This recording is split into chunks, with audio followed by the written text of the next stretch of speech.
ladies and gentlemen, and welcome to today's program of Budget in Focus. I am Kippany Jordan, Public Relations Officer with the Ministry of Local Government and Regional Development.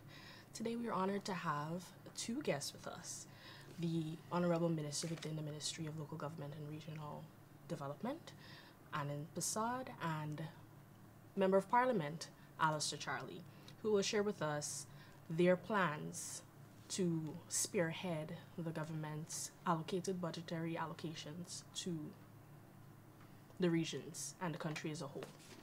So without further ado, let me hand you over to the two ministers, the two members of parliament, the Honorable Minister and MP, who brings with them a wealth of experience with the Guyanese population at the grassroots level.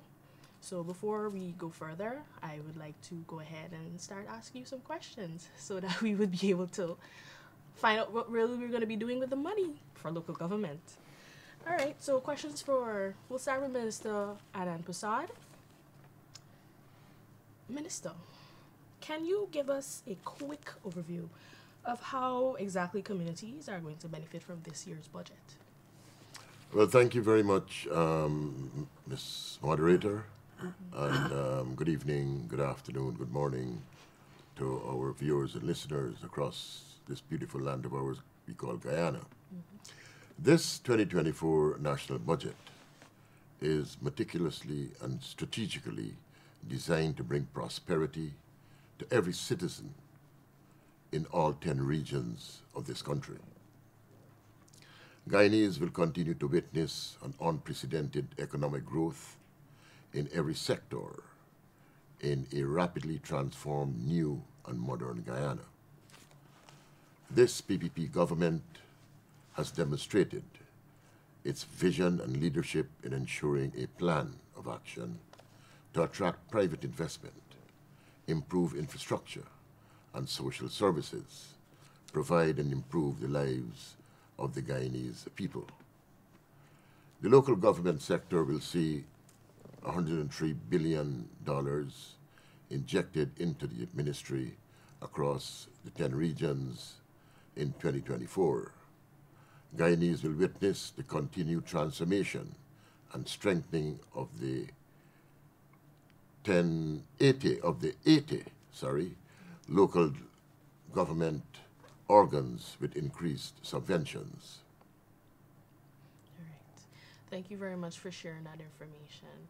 So from the regional aspect, Mr. Charlie, can you give us a little bit of info on how we plan to spend that money? Well, from the Ministry of Local Government and Regional Development's perspective in terms of the budgetary allocation, the ministry plans to undertake major projects that would enhance the lives and livelihood of the citizens across the 10 administrative regions. I will just give you some of the major projects that will be undertaken in 2024. Region 1, construction of 3 bridges from Wanaina to Wauna, construction of bridge and timber revetment at Burima End, Access Road, rehabilitation of Moraika Bay Road. Electrical grid at Rincon in Maruka, construction of health hut at Tobago, Bamboo, Aranca, Eyelash Triangle, and Wanakai. Construction of living quarters at Mabruma Hospital. We also have in Region 2, rehabilitation of Boathouse at Charity, upgrading of Access Dam at Devonshire Castle, phase. Upgrading of Muscle Street, Joanna Cecilia, Barberman Street, Henrietta, construction of Farmers Wharf at Charity, construction of new schools at Mainstay, Lake Primary and Tapakuma Lake Nursery, and rehabilitation of Oscar Joseph District Hospital in Charity. In Region 3, we have construction of revetment at Hague and Kingston Coker, Leg 1, construction of RC Bridge at Hague, rehabilitation of bridge at Schoonhoven and Carrier. In Region 4, construction of revetment at Mahaika and Enmore, construction of timber sluice door at Boxton, construction of bridges at 2nd Cross Street, Mahaica, construction of bridge at LBI Primary, extension of Yarrow Cabra Nursery, extension of the northern wing of a 2-story building at Annandale Secondary School, construction of nursery school at Fowles, extension of pharmacy and dressing room at Melanie Health Center, and remodel of building at Enterprise to create ultrasound rooms and waiting area. Region 5, construction of Farm to Market Road along the Hope Branch Road, upgrading of 3rd Cross Street at Hope, James Street, Hope Town, Middle Walk, and Drain Armdale. Construction of a single flat building at Hope Town, practical industrial center, construction of a resource center at Fort Wellington. Major rehabilitation will be done at Rosignol Primary School extension to number 8 Secondary School in Region 6. We will see the extension of the Amerindian Hostel at Stanley Town, rehabilitation of Mebikuri Cattle Bridge, construction of a library at Siparuta Primary, construction of an information technology room at Oriella Primary, rehab of Lakaba Primary, and 130-seater bus for Black Bush. Construction of medics quarters at Pectanca Health Center, and the purchase of an ambulance. In Region 7, one of our hinterland regions, we will see the construction and installation of a fuel storage system, completion of the road at Hydebar Hill in Bartica, construction of bridges at Cartabo Access Road, construction of drainage defense in Batavia and by the Rabo, extension of rehab of Wallaking Primary, construction of female dormitory at DC Caesar Secondary School in Warramadong, construction of teachers' quarters at 72 miles, 2 water systems at Kako and St. Martin Isano. Region 8, again, one of our hinterland regions. We will see the construction of staff quarters at Kato, construction of primary school at Corribong and Red Creek, Kato, Penac, Canapang, construction of teachers' quarters at Corribong, Potaro, Penac, Canapang, and Red Creek. Kato, construction of secondary school, Monkey Mountain. In Region 9, that's the region I'm from, construction of concrete and wooden bridges at Baitoon. Construction of a section of Oweta Road with asphaltic concrete in North Rupununi. Provision of water network at Paipang in South Pacaraimos, also Tiger Pond. Upgrading of Shulinab health facilities in South Central and Aishalton District Hospital in Deep South, and also the purchase of an ambulance for Aishalton. To conclude, Kipani, Region 10, the ministry will undertake the rehabilitation of bridge at Dalawala, rehab of creek roads at South Amelia's Ward, Lewis Street, West Rock, and upgrading of roads at the Community Center Road, Central Amelia's Ward. Success Avenue, Linden, upgrade of Well Road at South Amelia's Ward, Phase 2, Redwood Crescent, upgrade of drainage system at and associated structures at Sharon George Road, Purple Heart Street, Mackenzie and Planker Road, Wismer, that's in the Wismer area. Provision of communal pasture at Aichuni and Kokwani, and provision of a cassava processing facility outfitted with solar systems for Rockstone. And this is just some of the major projects the Ministry of Local Government and Regional Development will be undertaking across the 10 administrative regions of Guyana.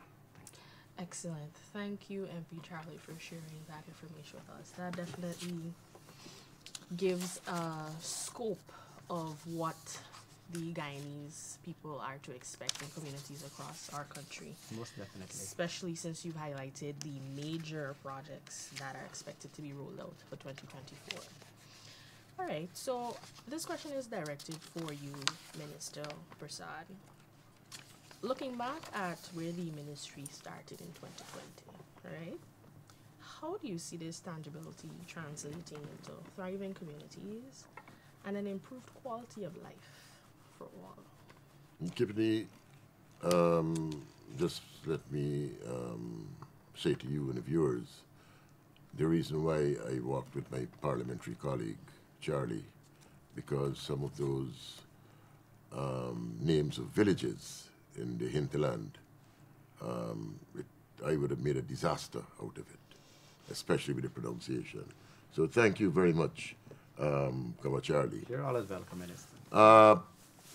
The PPPC government left office in 2015 with solid evidence of being the most successful government at the time, with solid economic plans and projects. The PPPC government won the 2020 general and regional elections after a massive failure and mismanagement of the APNU AFC-led government. The country regressed into a state of hopelessness, and the gains made prior to 2015 disappeared after the APNU AFC imposed bad policies, incompetence, and corruption on the Guyanese populace. For 2020, it was simply a rebuilding process for each and every sector across the country.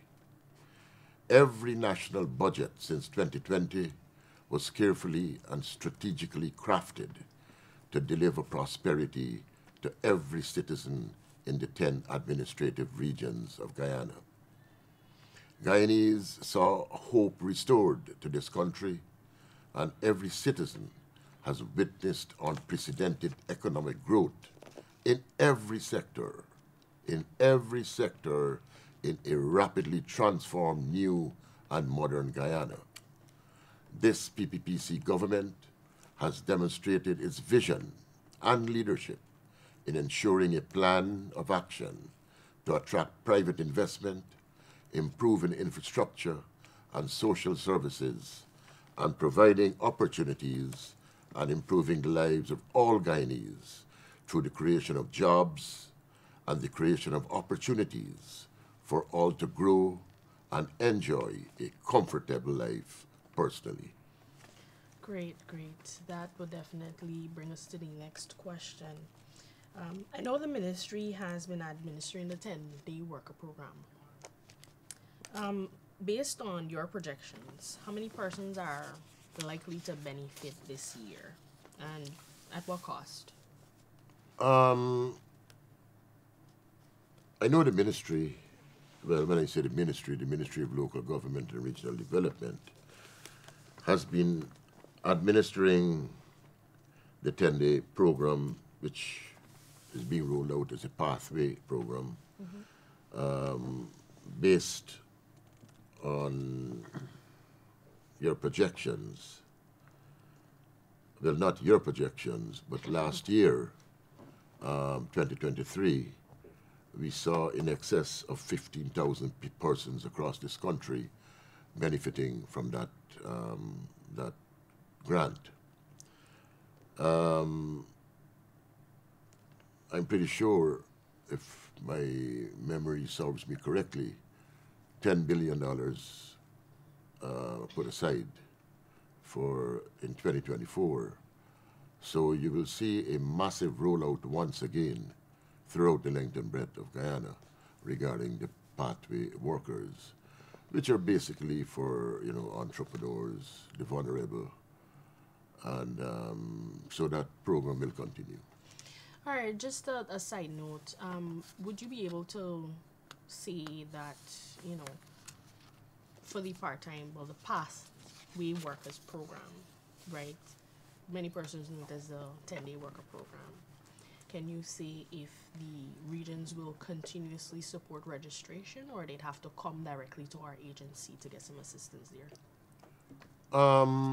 We gather our information, and we never did from the ministry perspective, but from a regional perspective, whereby they go out there, they do the groundwork, they submit names to us, we randomly recheck in all the regions to ensure that there is no duplication and those who have gotten other grants do not fall into the Partway workers. We want to ensure that it is spread widely across Guyana, in every community, in every region. All right, thank you very much for that, Minister Anand. We have seen the advancement in construction and rehabilitation of several markets, namely Lenora, Parika, and other markets along the Region 3 belt, right? So, according to the budget, some money will be expended in completing some of those projects. So, can you tell us about what is happening at Karivaton, Kamaka, and Suddy Market, what is in the budget? Yeah, so I need to go a bit further and to say that this year the Ministry of Local Government and Regional Development has outlined a significant progressive plan for the construction and rehabilitation of several markets. A budget of $1.3 billion is allocated for the completion and rehabilitation of markets, including Hydroni, Leonora, Charity, Monrepo, Kumaka, and Suddy. This initiative is part of the government's effort to improve the selling environment for vendors. This catalyzes economic growth. Unfortunately, in 2023, the Parika, Charity, and a part of Karivaton markets were ravaged by fires. As a result, the government began the reconstruction of new facilities at Parika and Charity. Furthermore, the Suddy and Kumaka markets are slated for complete rehabilitation works this year. The works include the extension of wall height to allow for proper airflow into the facility and roof. The rehabilitation also of stalls, sanitary facilities will be taken care of. Overall, the entire structure of those markets. All right. So, going further into the enhancement of communities, right? The First Lady's Green Space Project has been adding to the aesthetics and open spaces and has transformed the face of many communities. To what extent can you see her collaboration with the Ministry of Local Government and Regional Development continuing, and can you say on which projects? Yeah, okay. Guyana's First Lady, Aria Ali, has initiated projects to develop multipurpose parks in Regions 3 as part of the National Beautification Project led by her office.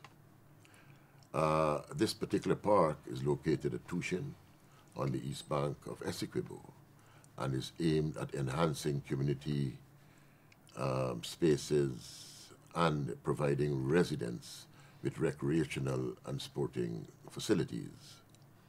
The park will feature a range of amenities, including children's play areas, multipurpose courts, conference halls, libraries, computer centers, training rooms, cafeterias, and washrooms. Additionally, they will offer Wi-Fi benches.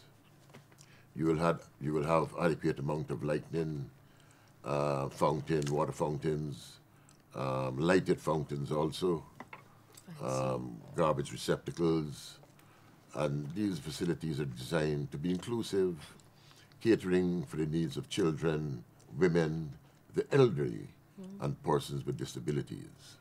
Nice. The creation of this facility aligns with the government's broader vision of development and strengthen village economies by providing safe recreational spaces. These parks are also expected to offer not only leisure opportunities, but also avenues for skill training and potential economic benefits for the residents. If I may add, in 2023, 2022, a few of these green spaces were developed. Corriverton, I think Windsor Forest on the west coast, right here, the seawalls, you saw that development, the railway embankment on Lamaha Street. We will also start some development in Diamond, Excellent. right, this year. Lovely. So thank you very much for sharing all of that. I for sure look forward to seeing and enjoying those green spaces, those enhanced green spaces. Right. I think recreational activities with family is something that really builds a bond, and it really promotes our initiative of promoting the One Guyana initiative that the president has ensured that all Guyanese should get involved in. All right, so lastly, the government has made significant strides in the area of sanitation. What is the current situation at the landfills across the country, and what improvements will be seen in the coming months? So, I will not hide behind the screen. Garbage is a huge issue in Guyana. And we at the local government ministry very shortly will come up with a comprehensive plan. And this plan includes the education of starting from the schools into the homes of the proper disposal of garbage. The wanton dumping of garbage on the roadside, in alleyways, on parapets. You will see wardens patrolling certain areas, taking photographs of persons, and then get the municipalities, the NDCs involved, along with the police, to ensure that these people are charged, placed before the courts. Hopefully, that will start the process of people realizing that they must have a garbage bag in their car or some receptacle. If you're on the road, you're walking, dispose of your chicken box or plastic bottle in the allotted bin along the streets. If not, you're going to bear the consequences. But you will see this year the development of quite a number of landfill sites in Region 6 and Region 5, all across the length and breadth of Guyana. You will see improved facilities at Higgs Bosch, which basically caters for Georgetown and its environs. Some of those works have already started, but the completion will take place by the half of 2024. And here again, I want to urge our citizens to please adhere to rules and dispose of your garbage responsibly. This country is moving at a very fast pace, and we need to let our visitors, when they come to Guyana, understand that we are a decent people. We have our roads clean, we have our parapets clean, we have proper drainage, not the blocking of alleyways and gutters. So I want to implore the Guyanese people to rethink, especially when you're disposing of your garbage. Dispose of it responsibly in the proper and right manner. All right. Thank you very much for sharing that information, and definitely calling the Guyanese public to action and encouraging them to understand that we all have an obligation, really, to cleanliness, tidiness, and that, you know, local government doing its work also needs the assistance of the Guyanese population to roll out our plans effectively. All right, Minister. Thank you very much, Minister Anand and MP Alistair, for coming and joining us today. Your comments definitely has highlighted the crucial works that is going to be rolled out under the local government and regional development projects for this year, for 2024, according to our budgetary allocations. And I would like to thank you very much for being here with us. Yeah, well, thank you, Kipini, for inviting us on this program, and to thank the people of Guyana for allowing us into their homes. Yes. To our viewers, stay safe, stay tuned, and see you next time. Goodbye. I'm Kipini Jordan, and this was Budget in Focus.